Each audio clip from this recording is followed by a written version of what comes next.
If you're in the market for an electric family SUV and you need to seat up to 7 people, your choices are pretty limited to cars like the Tesla Model X, the Tesla Model Y, and the Rivian R1S. However, as the industry continues to move toward full electrification, there are going to be new competitors out there coming out very soon that also seat up to 7, which is why I'm standing by this brand new flagship electric SUV from Mercedes-Benz. This is the 2023 Mercedes-Benz EQS SUV, and if EQS sounds familiar, it's actually the name of their flagship electric sedan that the company launched 2 years ago. However, the SUV at the end of the name means that this is now a crossover because the company has lifted it up by about 8.5 inches, and it's built on the same dedicated EV platform. So if you guys had your eye on the EQS sedan, but you require an SUV and need up to 7 seats, how does the brand new 2023 EQS SUV stack up? Stay tuned to find out.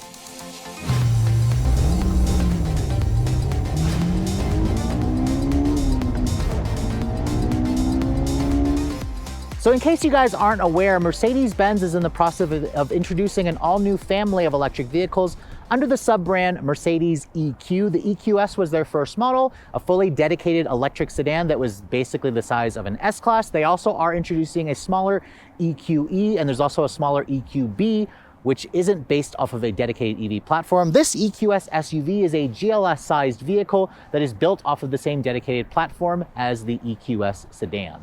But taking a look at the exterior styling of this vehicle, you can see it wears the familiar design language that they introduced on the EQS sedan a couple years ago. But I will say that the lines are a little bit better accented here on the SUV because they were able to raise this vehicle up by about 8.5 inches. You can see the grille. This is the very large grille that Mercedes EQ has been doing for a couple of years now. You can see it's got the stars actually in the grille, along with the massive 3-pointed star here. This particular one here is illuminated, which is definitely nice. The light signature of this car, along with the LED light pipe that kind of connects the two headlights together, this model here has the digital LED, full LED headlights with an LED daytime running light, LED low and high beams. These are also adaptive swiveling automatic high beams.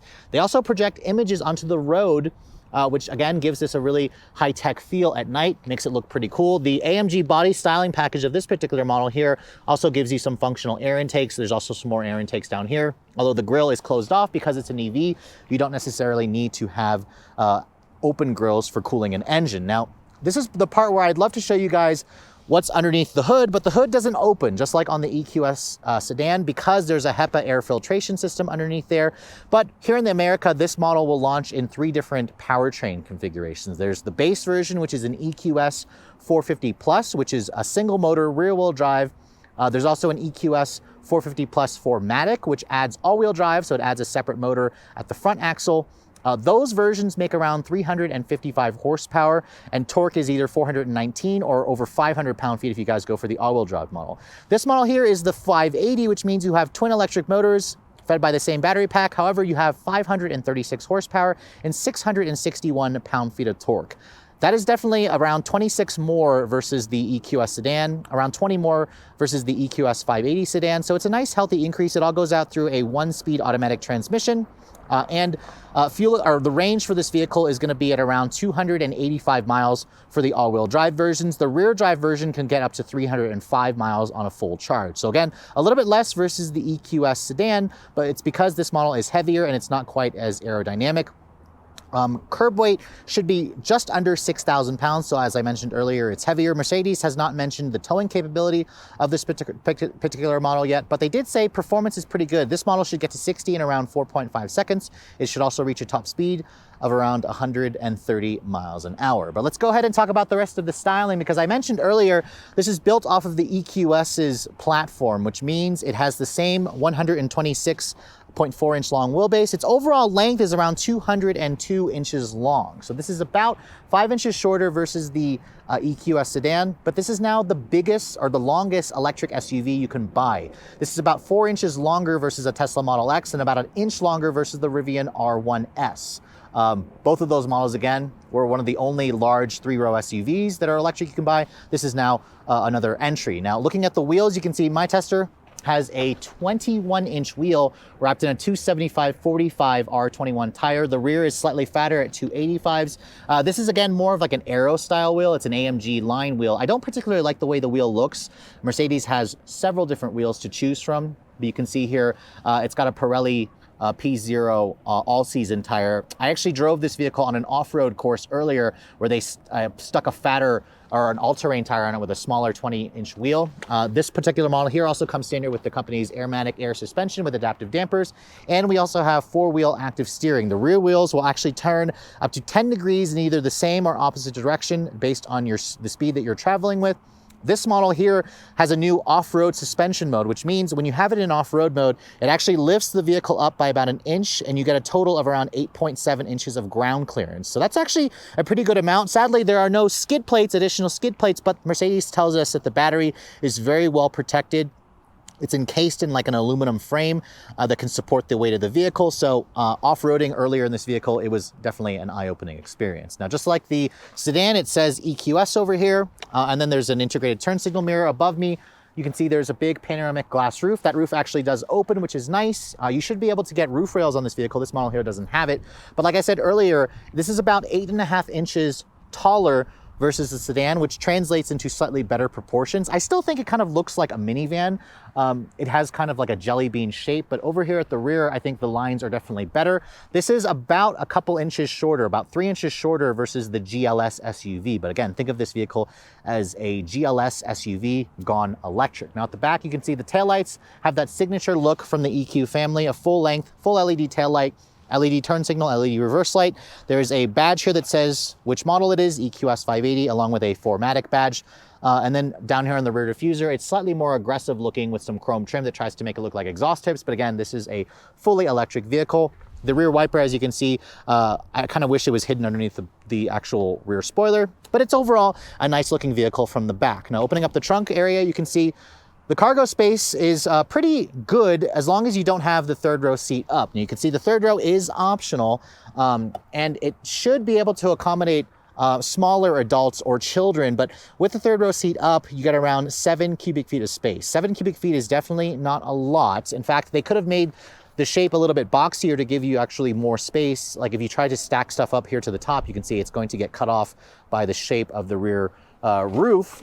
Underneath here, there is a nice storage area where you can put some things. That's where your cargo cover is. And then this third row, you can actually fold it down via pushing that button over here, and then you have to push this forward here, which surprised me. I actually thought this would be a power folding third row. My tester is pretty well equipped. It's the top of the line Pinnacle grade. When you have the third row seat folded, I believe it expands it out to around 40-ish cubic feet. If you fold down the second row, which you can do by pushing this button over here, and that will actually fold down the second row, that'll expand the cargo capacity to around 71 cubic feet of space. Now, 71 cubic feet is a good amount, but as you can see, there's kind of like a slope to the floor.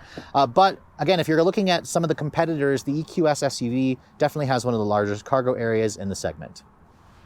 So while the exterior of the SUV definitely has better proportions, the interior is practically a carbon copy of the EQS sedan, which isn't a bad thing. Before we get inside, I do want to show you guys this little flap right here is to fill up the vehicle with windshield washer fluid, because remember, the hood doesn't open. It's definitely an interesting location for it.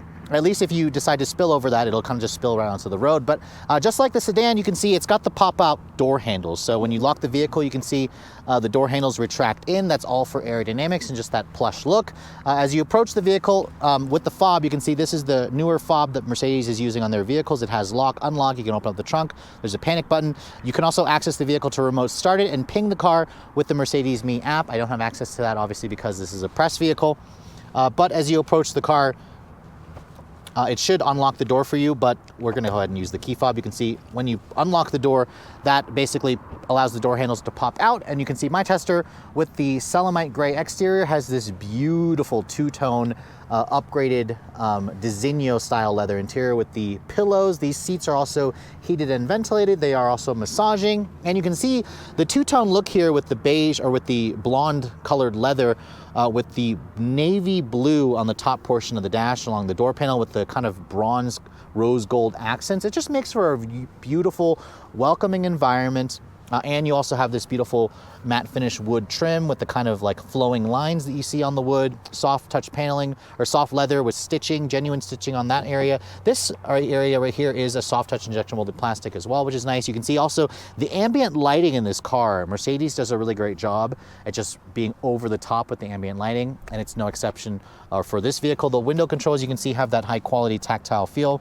They're made of metal. This is to control the like 24-way adjustable seats, which have like a haptic feedback to the actual control. It looks like the seat, but when you want to adjust stuff, you kind of just push down on it. The whole thing doesn't move. It just kind of goes by pressure points based on where you're touching that. But getting inside this vehicle, you can see with around 8.7 inches of ground clearance, you definitely feel the easier step-in height. So if you don't like how low the sedan is, you're going to really prefer that.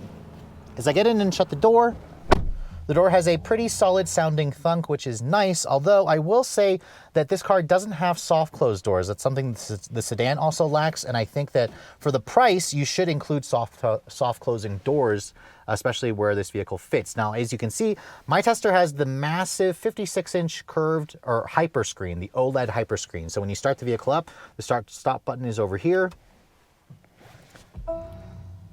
You can see it has its own unique chime, and this interior just looks really impressive, but also slightly overwhelming. Keep in mind, the 580 comes standard with the curved or the OLED hyperscreen here, where it's basically one piece of glass, but it's comprised of 3 different screens. There's a 17.7-inch screen here, which is definitely one of the largest that I've seen. There's a 12.3-inch screen here, and then another 12.3-inch screen here for the passenger side, which again, it has safety measures in place. So if the driver looks at the screen, let's say somebody is sitting here watching a movie, and I look at the screen while I'm driving, it'll actually pause whatever movie it is because it knows that I'm looking at the screen. But looking at the rest of this cabin, you can see it just looks really exquisite. It smells nice in here. There's an air fragrance, an air filtration system in the car. Like I mentioned earlier, the HEPA filtration system. The dashboard, you can see, has the same soft touch leather stitched with the copper stitching along the upper portion of the dash. It's on the lower portion over here, although this feels like a faux stitching material. Love the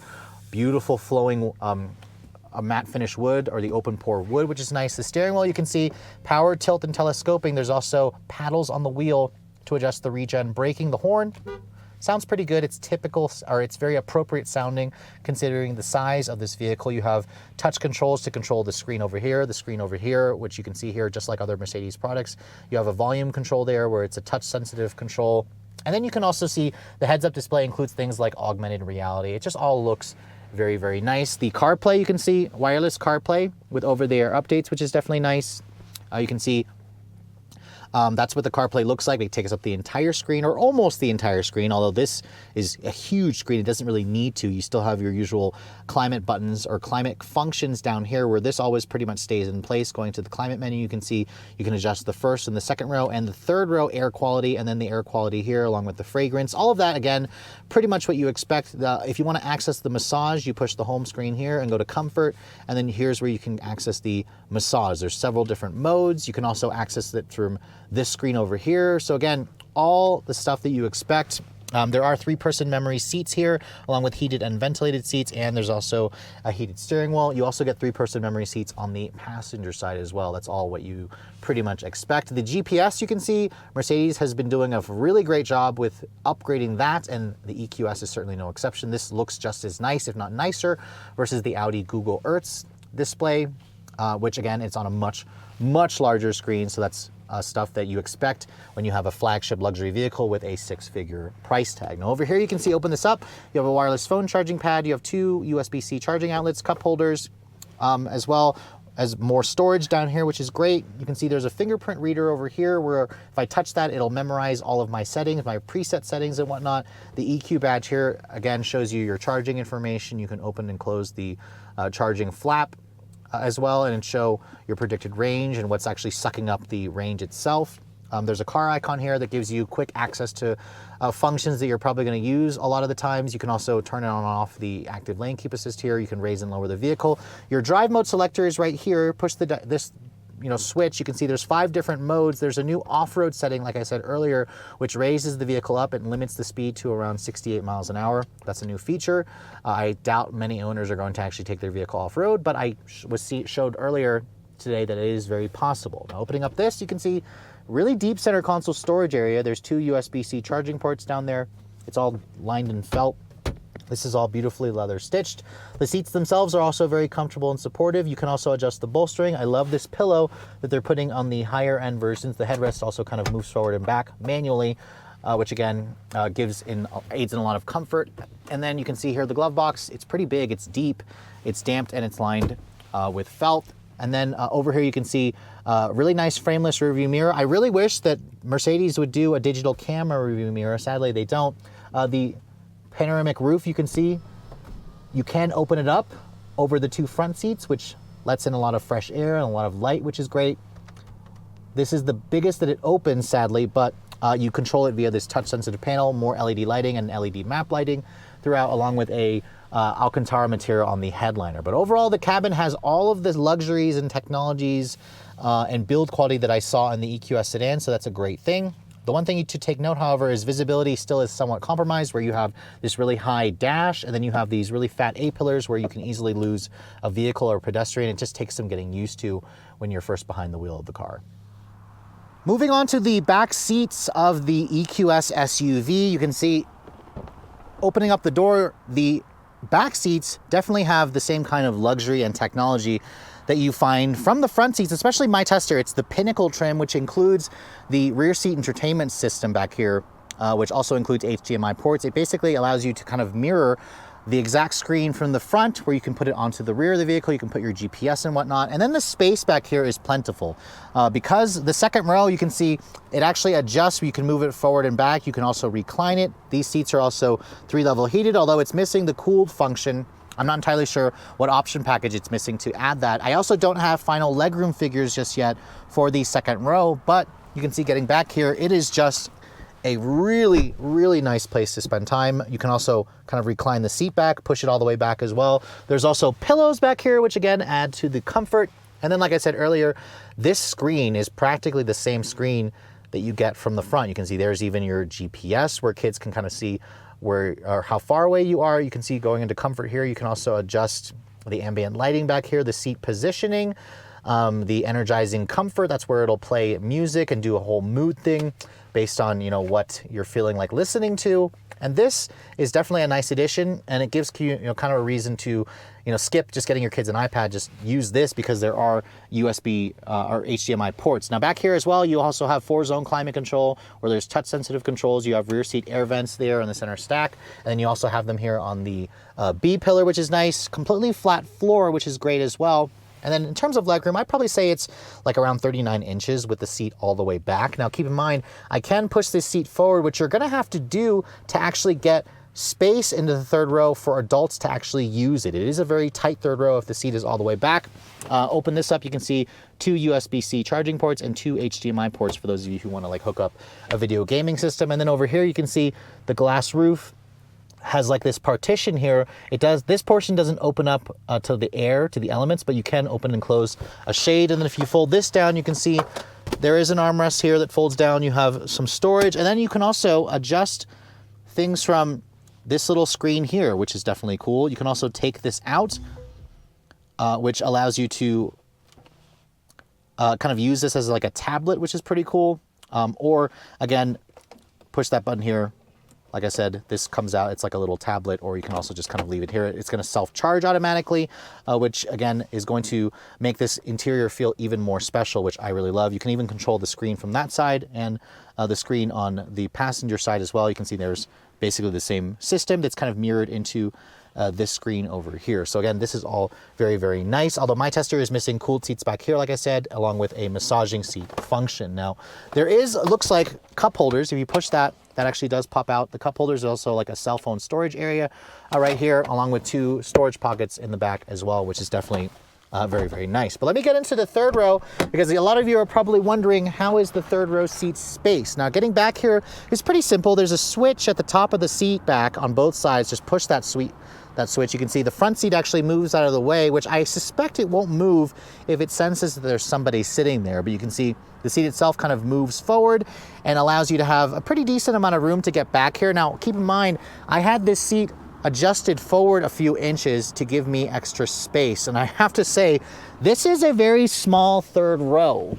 So getting back here, you can see the headrests adjust up and down, which is pretty nice. But getting back here, I'm gonna show you guys the space. Now, I'm only 5'7", so I would probably have to ask the second row passenger to move this seat up still, because there's just not enough space. My knees, as you can see, are completely up against this, and this is with the seat slightly back, but let's go ahead and adjust this where I can actually have a little more space. Let's recline that forward, push this forward a little bit more.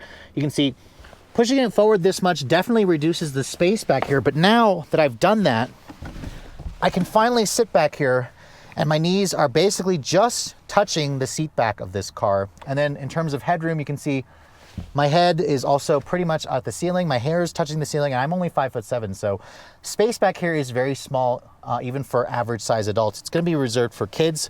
There are features here though, like Alcantara along the headliner and along the D-pillar here. You have rear seat air vents. You have heated back seats, however, in the third row, which is nice. It looks like there could be a button for cooled seats, but it's not. There's also 2 USB-C charging ports, leather stitching and carpet material along the back over here. It's also on this side. And then you can see this is only meant for 2 people and then 3 people across here. So again, if you want to fit, adults back here, you're going to have to sacrifice a lot of room in the second row where legroom space is almost cut in half. But if you do that, somebody my height can sit back here. Just keep in mind the second row passenger has to also be willing to lose some space in their legroom area. Now, in terms of charging, this is actually the charge port door here on the rear passenger side of the vehicle. You can see it comes standard with DC fast charging and the J1772 plug. This vehicle does have an onboard charger that charges between 11.5 to 22 kilowatt hours. So on an AC level 2 charger, you should be able to replenish the battery from 10 to 100% in roughly 9.5 to 10 hours.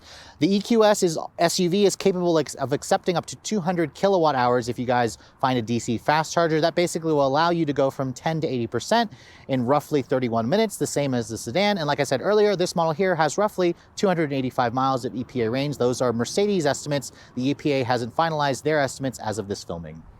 So behind the wheel of the new EQS SUV, I mean, this basically feels like deja vu since I've had some pretty extensive time in the EQS sedan, although you just get that nice higher seating position, which I know a lot of SUV buyers are going to really prefer that. So I don't blame you for wanting to obviously go with the model that has the higher seating position and the additional space. But the 580 model is the quickest one that you can get for now, which means you have 536 horsepower. And when you put your foot down, it certainly feels quick. I mean, this is a 6,000 pound, I'm estimating here because Mercedes didn't have the final weight yet, 6,000 pound SUV that has seating for up to 7 people. And the roaring pulse noises that it makes when you have that sound enhancer on definitely adds to the drama of this car. It also has silver reflex, or vivid flux and silver reflex, I believe is what it's called. The roaring pulse is new, and it's definitely an interesting sound, and it gives you the impression of speed, so that way you feel like you're going even faster than you actually are.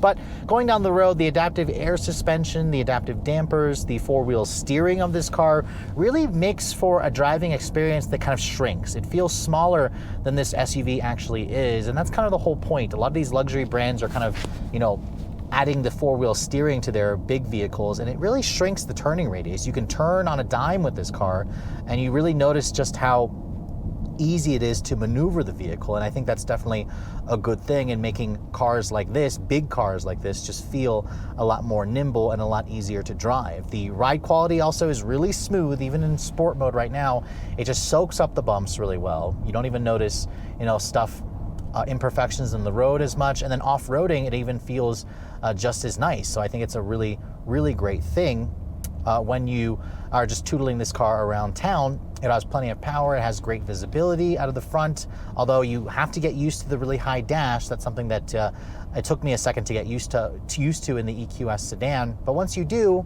it's definitely a nice place to spend some time. But let's go ahead and see what we can get 0 to 60 wise in this car. Mercedes says 4.5 seconds. Oh yeah, that feels quick. 3.95 seconds. Now, I did that same run in the EQS sedan, and I got 3.7 seconds. So it's going to be a little bit slower. I want to try it here because that was more of an uphill gradient. Let's see what I can get here. Brake torque it. Ooh, that's good. 4.09 seconds. So again, that part there was going slightly more downhill, but 4 seconds I think is pretty fast for something like this. You don't really need it to go any faster. I suspect the 450 model is going to be probably around a second to a second and a half slower, mid 5 seconds. But for something this big and this heavy, you know, it moves with authority, and that's kind of the whole point with EVs. You just put your foot down, and it just has instantaneous thrust. It just puts you back in the seat. There's no waiting for gears to change. There's no waiting for turbos to spool up. So this will smoke any of the GLS models except for the AMG version. But again, there's going to be an AMG version of this car at some point, and that's going to make this even quicker. But going around this corner here, you can really feel the weight of the car. The suspension is pretty soft. The four-wheel steering helps with making it feel more nimble, but it always just feels heavy. It feels well planted though and secure because the batteries are mounted low, so the center of gravity is low. And this interior is also really quiet, especially if you turn off the sound the noises it makes. It just has a really isolated feel with the ride quality, with the noises from the outside. And then the regen braking, I have it on strong recuperation now, just like on the EQS sedan and EQE. The brake pedal moves every time the regen braking is on. Put my foot down here. That doesn't get old. I mean, you can literally, annoy your kids if they're sitting there on their phones. You can just do that. It literally pushes you back in the seat hard, and is kind of comical. I really find it to be quite enjoyable. And again, everything is starting to kind of be quick. I mean, every electric vehicle that is expensive, that has all the horsepower and torque, instantaneous torque, they all feel pretty quick. But what's starting to differ in them is the sound profiles that these cars make. I mean, they have these unique noises. The seats also, they feel, obviously, this model here has really comfortable and supportive seats. I'm sitting here getting a massage. And then once you kind of get past the high belt line of this car, the high dashboard, it's relatively easy to drive. And it feels a lot smaller than its size would suggest. So I really need to get behind the wheel of the Rivian R1S and the latest Tesla Model X, but overall, I'm relatively impressed with how the EQS SUV drives. For not that much more money, it offers a ton of practicality and much better looks. So for those of you who really like the sedan, you should definitely be putting the SUV version at the very top of your list. So as the segment for electric vehicles continues to grow every year, I am pretty happy to see another option out there if you guys want to go all electric, but you need 3 rows of seating. I mean, obviously, I haven't had a chance to drive the Rivian R1S, and I haven't driven a Model X in a few years, but the Model X to me has always been one of my least favorites in terms of design. It's got great technology, a great charging network, but Mercedes EQ really knows, obviously, how to do things the Mercedes way. The interior, as you guys saw, practically identical to the EQS sedan. The exterior styling, still not my favorite, but I will say that the lines of this vehicle do flow a lot nicer on the EQS SUV, although there are times where I think this car just looks like a minivan, which to me isn't my favorite look when you want to drive an SUV. What really shocks me, however, is the overall driving feel of this car. It's got the same wonderful, creamy, smooth ride quality as the sedan, but with that higher seating position. The off-road capability of this car also really shocked me. I mean, German manufacturers tend to over-engineer everything, and obviously nobody's really going to take their EQS through those kind of conditions that Mercedes had me on earlier today. But it's nice to know that the car is capable of that. 0 to 60 performance is going to be in the 4-second range in the real world, which again is plenty fast. The 450 Plus is going to be about a second slower. I suspect Mercedes will also work on an AMG version of this car at a later date. In terms of the range, I'll have to retest that at a later date as well. This model here should do well around 300 miles on a full charge, obviously depending on the weather conditions and the temperature outside, but at least this car does come with a heat pump, so it will allow it to be a little bit more efficient if you guys live in a colder area like in Colorado here, where I'm testing out this vehicle. Really, the problem with the EQS SUV is just like the sedan. This is a very expensive proposition, although I am surprised because the price of this car is only $100 more expensive versus a comparable EQS sedan at a base price of around $105,500 for the 450 Plus. If you guys want all-wheel drive, it's going to add roughly a few $1,000s extra. The interesting thing about this car is it actually still qualifies, as of this filming, until January 1st, 2023 for the $7,500 federal tax credit, because the SUV version of this vehicle won't be built in Germany. It'll actually be built in Alabama at their SUV plant that also builds the GLS SUV and the GLE SUV. So that's something to keep in mind if you guys are in the market for something like this, at least until the end of the year, because in 2023, the price caps are going to come in at around $80,000 for an SUV. This model here being the 580 Pinnacle with basically almost every option, these start at around $133,000, although I don't have final pricing yet because this car is going to be going on sale in the fall or toward the end of the year. And of course, I'll update that once Mercedes announces the full final pricing. But this model, as I mentioned, around $133,000. And if you can afford that high price tag, keep in mind that it does still qualify for that tax credit until the end of this year. So that's something to keep in mind. But with all that said, hope you guys have enjoyed my full overview on the 2023 Mercedes-Benz EQS SUV. If you're also looking to see the latest cars I'm testing, be sure to follow me on Instagram at Redline_reviews. Like us on Facebook. And as always, guys, please keep subscribing to the Redline Reviews YouTube channel for all the latest reviews. Thank you so much for watching. I'll catch you all in the next video.